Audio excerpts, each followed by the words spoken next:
Direct माझ्यावरती हवी होण्यासाठी बेडपर्यंत ती माझ्या जवळ आली. म्हणजे तुम्ही मेडिकल फील्डमध्ये आहात, हो. तरी या सगळ्या गोष्टींवर कसा काय विश्वास? एक दिवस रात्री असं झालं, 2-2:30च्या दरम्यान मी रात्री घरी शांत झोपेत असताना माझ्या किचनमधून एक सावली मला दिसली, जी डिरेक्ट माझ्याकडे येत होती आणि ती हवेत होती, वॉकिंग नव्हती. डिरेक्ट हवेतून माझ्याकडे येत होती. असं सेम एक माणसाची आकृती होती. ती फिमेल मेल काही कळत नव्हतं. आणि ती जेव्हा माझ्याकडे येते तर मी गाढ झोपेत असताना सुद्धा ती किचनपर्यंत आल्यानंतर मला डिरेक्ट लक्ष तिकडे गेलं, सावलीकडे. डिरेक्ट माझे डोळे उघडले. मी त्या सावलीकडे बघते आणि मी अशी स्वतःच बडबडायला लागली. माझ्यावर तेव्हा माझा पूर्ण कंट्रोल गेला होता.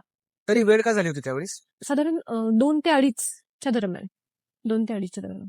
आणि मला काहीच कळत नव्हतं की म्हणजे मी थांबू की मी बोलू, काहीच समजत नव्हतं. मी अचानक अशी बडबड करायला लागली की ती आली आणि ती सावली कुठेही थांबायची नाही. ती डिरेक्ट माझ्यावरती हवी होण्यासाठी बेडपर्यंत ती माझ्या जवळ आली. बापरे. आणि क्षणात असं झालं की हात माझे असे स्ट्रेट झाले होते, पाय एकदम स्ट्रेट, आणि मी जागेला बेडवरून उचलली गेली होती. कमीत कमी 1 ते 1.5 वीत इतक्या अंतरावरती मी बेडवरून उचलली. म्हणजे त्या गोष्टी तुम्हाला फील होत होता का प्रॉपर? फील होत होत्या. हा व्हिडिओ पूर्ण पाहण्यासाठी बायोमध्ये लिंक दिलेली आहे, लिंकवर क्लिक करा आणि मिस्ट्री टॉक्स युट्यूब चॅनलला जाऊन पूर्ण व्हिडिओ पहा.